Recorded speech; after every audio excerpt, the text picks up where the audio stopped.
Por determinação da Justiça, a EDP São Paulo não pode mais cobrar dívidas de moradores antigos como condição para religar ou manter o fornecimento de energia em Caraguatatuba nos imóveis em que o débito não foi contraído pelo novo consumidor. A liminar acatou um pedido do Ministério Público que denunciou práticas abusivas nos últimos 5 anos. Em outra ação também movida pelo MP, a Justiça ainda determinou que a EDP reduza em 50% o valor da taxa de iluminação pública na cidade, conforme prevê uma lei municipal que não estava sendo cumprida há quase um ano. A medida já vale para as contas agora de março. Por nota, a concessionária de energia informou que o valor da contribuição de iluminação pública é de competência das prefeituras, exercida por meio de legislação municipal específica e que em Caraguatatuba os valores arrecadados são repassados mensalmente de forma direta à prefeitura. Já a administração municipal informou que ainda não foi notificada desta decisão. Em Taubaté, o mês de fevereiro fechou com temperatura 3 graus abaixo da média, o que é considerada a média mais baixa já registrada na cidade desde 2008. O problema é que, além do frio, o excesso de umidade nas últimas semanas também favorece os casos de doenças respiratórias, como gripes e resfriados. Unidades de saúde da cidade já registram aumento no atendimento a pacientes. A chuva não tem dado trégua e até parece que o outono já começou. Mas apesar dos dias estarem com temperatura que dá até para usar casaco, ainda é verão. E tem gente que nem está sentindo falta dos dias de calor. Realmente, para descansar, está sendo muito bom mesmo, tá? Ainda mais eu que durmo um pouco, agora estou conseguindo dormir um pouco melhor até, olha. Em Taubaté, o mês de fevereiro terminou com temperatura máxima de 3 graus abaixo da média, 28 graus. Segundo meteorologistas, essa é a média mais baixa em fevereiro desde 2008. Esse verão atípico, com dias chuvosos e de temperatura bem abaixo do normal para a época, acaba deixando muitas pessoas com o sistema respiratório debilitado. A Roseli tem rinite e basta o tempo mudar para ela ficar bem mal. Ataca a rinite. Aí, como minha família tem muitos esses casos de rinite, minha irmã tem asma, aí vai direto assim. Toda vez quando ataca, muda o tempo, muda junto também. Aí fica nesse estado.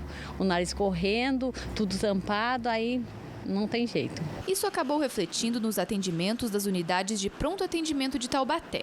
Em janeiro de 2019, 2.345 pacientes procuraram as 4 UPAs da cidade com problemas respiratórios. Já no mesmo mês deste ano, foram 3.118. Este otorrinolaringologista diz que a queda na temperatura e dias úmidos favorecem tanto o aparecimento de alergias quanto de doenças infecciosas, como gripe e resfriado. Como a gente está no verão, a quantidade de chuvas é muito grande, a gente tem um excesso de umidade.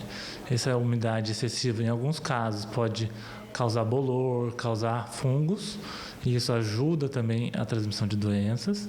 E uma outra coisa importante é que a temperatura caindo, essas variações bruscas, em alguns casos, pode afetar a mucosa de pacientes alérgicos. Diante do avanço dos casos de coronavírus no mundo, este ano o Ministério da Saúde vai antecipar a campanha de vacinação contra a gripe para 23 de março.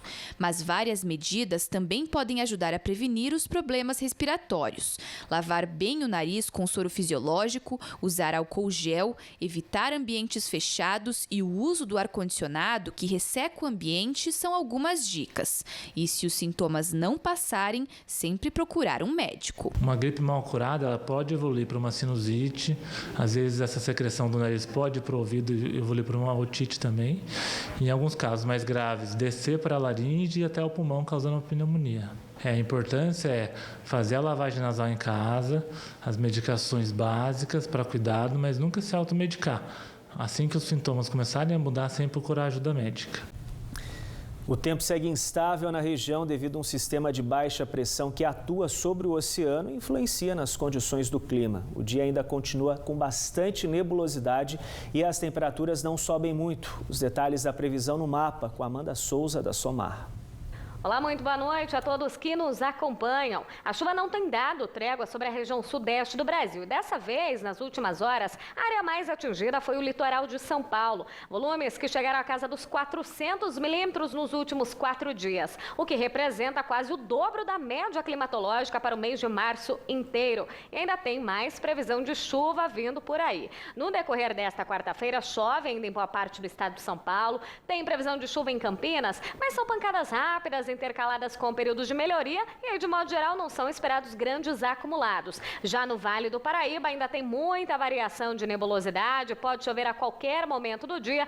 Os acumulados até podem ser um pouquinho significativos, mesmo que de forma pontual. Isso por conta da atuação de um corredor de umidade que tem o suporte de uma área de baixa pressão atmosférica na costa do estado de São Paulo. Com relação às temperaturas, mínimas que devem ficar na casa dos 17, dos 16 graus, agora temperaturas máximas que ainda não sobem muito, ainda não tem aquela cara do verão, máximas que devem ficar em torno dos 25 graus. No decorrer desta quarta-feira em Campinas, tem previsão de chuva, máxima de 25 graus, isso também deve acontecer em Caraguatatuba. Já em Taubaté e Bragança Paulista, máximas que devem ficar em torno dos 24 graus, também com previsão de chuva.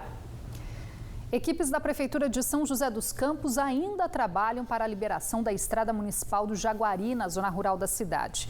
O trânsito no local foi interditado na altura do Colégio Madre Teresa devido ao rompimento de uma tubulação metálica causado pelas fortes chuvas de ontem. Uma passagem provisória para pedestres foi instalada no trecho enquanto as obras de reparo não são concluídas.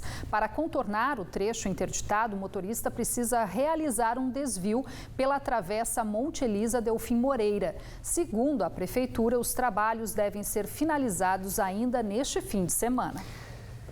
Depois do intervalo, em 14º lugar no Novo Basquete Brasil, a equipe do São José perde em casa na partida contra o Botafogo e soma 19 derrotas na competição. Participe do nosso jornalismo, envie para a gente fotos, vídeos, sugestões de reportagens pelo nosso aplicativo Você na Band Vale, disponível para Android e iOS. Hora certa para você, 7 horas e 13 minutinhos. Continue com a gente em instantes, estamos de volta.